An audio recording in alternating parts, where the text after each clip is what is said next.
Tara, merienda tayo. Dahil man talaga nakakamiss sa Pilipinas yung merienda time.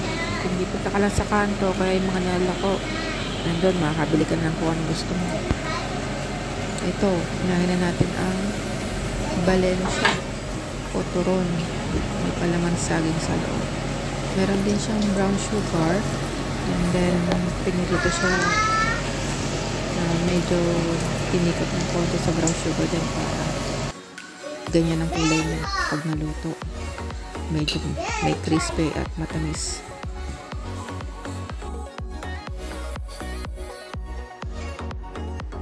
Ito naman yung pinaka-paborito ko, lalo na kapag after school o kaya pagka mainit ang panahon, summertime. Ang scramble, tatry natin gumawa. Sana makuha natin yung lasa na ginagawa at nilala ko sa school. So, magkakash lang tayo ng ice.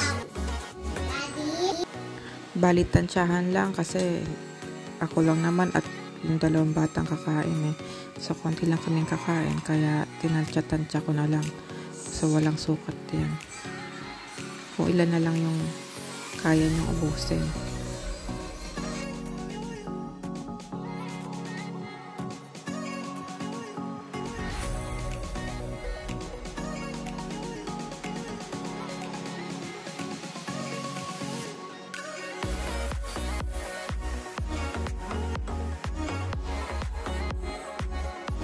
So, sa crush ice, lalagyan na rin ng sugar. Tansya-tansya lang din.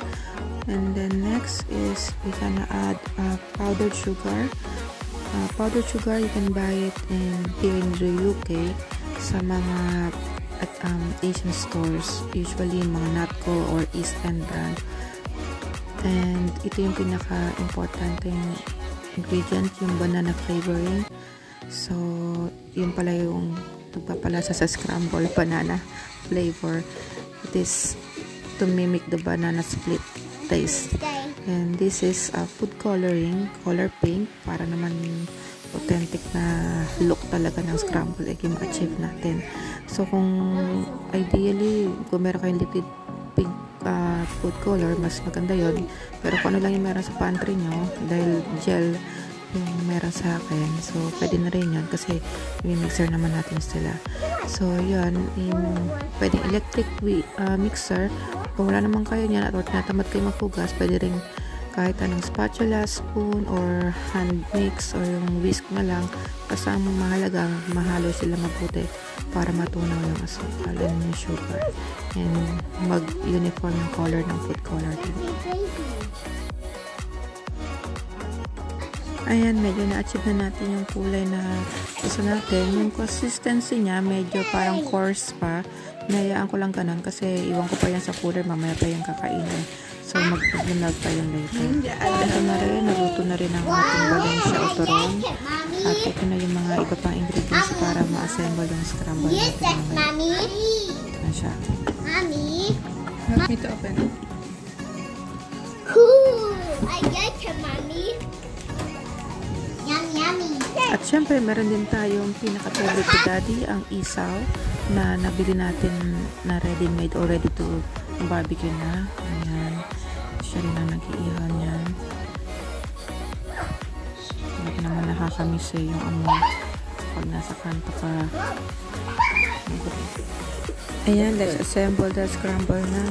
Yung talagang amoy pa lang ang sarap na. So, kayo na bahala kung anong gusto niyong ilagay. 1, 2, guys, what do you get set?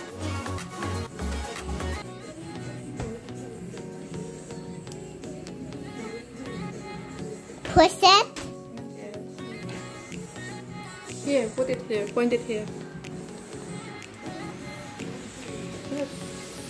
Do not touch.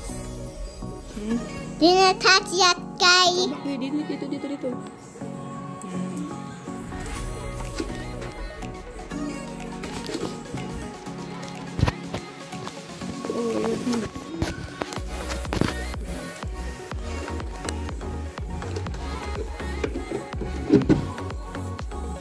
Then here, watch here, down here.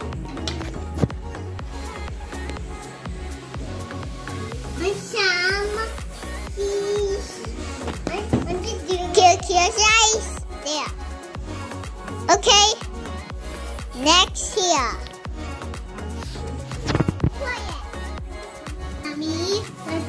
Here's our finished product ng scramble.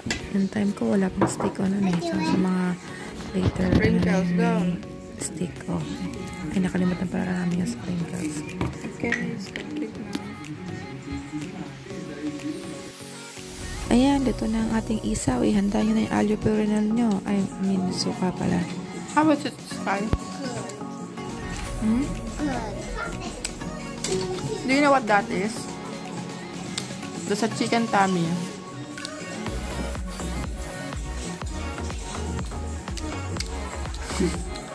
That's the tummy of the chicken.